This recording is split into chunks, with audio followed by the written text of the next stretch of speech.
parce que man damay bëgg sama communication di leeral ma ne léegi jigéen joo xam ne daa na ci kër loolu man sama mbokk jigéen ñi laa koy wax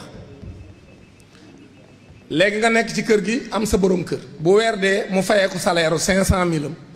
daal di jël 250 000 wala 300 000 nga woola ba nga ñëw mu wàññi teg sa loxo ne la lii mooy dépense su kër gi li ci des moom laay fayee location yeeg yeneen yow ku jigéen nga yore xaalis bi dégg leen li ma leen di wax de pour leeral situation bi Sénégal di dundul tax mu metti jabar jooj nekk ci kër gi ñu jox ko ci salaire u 500 000 bi 250 000 mu war a jël xaalis boobu di ko dundale waa kër gi di ci togg añ ak reer ak ndékki kër gi neex au lieu mu yem ci loolu mu dem ci ko yore ci natt bi ci koñ bi leb fa 100 000 par weer ci natt bi dolli ci kër gi di neex mu dem seeti boutique bi ci 250 000 au lieu mu fay ko ca lam ko ca roo fay mu ñamal ko ca ba noppi la ci des mu ne ko lebal ma ko rek man dinaa la fay dolli ca kër gi neex ku nekk ci kër gi gis ni kër gi ni ñuy dundee mais kër gi neex na même borom kër gi joxe woon 250 000 day toog ba jàgg di mais man kër gi ni mu neexee nii dépense su kër gi est-ce que li ma joxe woon la léegi nag ñuy dund goo xam ne dafa dépassé li ñu man kër gi di dundee peut-être kërug ñoo xam ne am nañ 1 million alors que kër gi li fiy dugg 500 000 la wala kërug 2 millions sax parce que mi ngi leb rek moom maanaam bu waree parce que yéen ñëpp xam ngeen ne kër dépense su kër gi mi ngi dépendre ci lan la jox ki ñu jox dépense 500 000 mën ta yem ak ki ñu jox dépense 1 million ki ñu jox dépense su 300 000 mën ta yem ak ki ñu jox dépense su 2 millions. waaw léegi nag yow bu fekkee ne da ngaa am 250 000 lan la jox ngay dund ko am 600 000 alors que yow sa jëkkër joxu la woon loolu léegi nag di ko def di dajale bor yi loolu la Macky Sall def di ko def di dajale bor yi comme ku jigéen ki tamit di ko def di dajale bor yi ba benn bis rek waa koñ bi ka yoroon natt bi ñëw ne borom këram man sa jabar ameel na ma temps mu ne ko man yëguma ko woon mooy li dal sénégalais yi ñun Macky Sall bi ñu waxee nangam la ñu amal ñun yëguñu ko woon. boutique ba tamit ne ko yow kaye baa ngi nii mu ne ko kaye borom kër gi ne ko kaye man ma daan ko jox xaalis wàññil ko mu ne ah kaye baa ngi nii de moom nga fi amee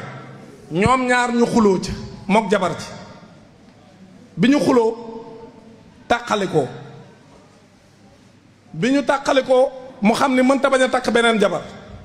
mais bor ba fa jabar ji bàyyi bu leen ko fàtte de ba léegi mi ngi ci ndoddam du ko wàcc boutique bi da nga koy fay xaalisam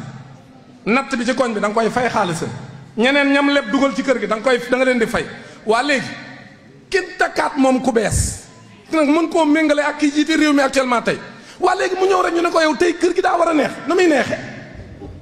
te moom bi mu ñëwee ci kër gi jëkkër ji non seulement 250 000 yam daan joxe mënatu ko ndax daa am bor daa am bor yu muy fay yu bokkul ak avant muy am bor yi léegi au lieu muy mën a joxe 250 000 mais il faut mu joxe 200 000 ne ko 50 000 bi bàyyi ma dugal ko ci boutique bi di fay bor yi fii ki dem bàyyi waa léegi Bassirou Diomaye Faye di def loolu ñu ne ko dëkk bi daa war a neex tout de suite nu muy neexee tout de suite lii mooy jafe-jafe bi sénégalais yi fokk ñu nangu may tuuti président Bassirou Diomaye Faye ak le premier ministre Ousmane Sonko bu ñu leen mayee tuuti temps ñu changer situation bi bu ko defee réew mi mën a neexaat mais tey na neex alors que li ma leen fi nettali nii loolu mooy situation bi lii mëntam nekk léegi nag loolu moo tax encore une fois li nga xam ne moom lañ bëgg a wax mooy agence de notation yi li ñuy def xama lan la ñoo FMI ñoo ànd li Jean Michel wax sànq la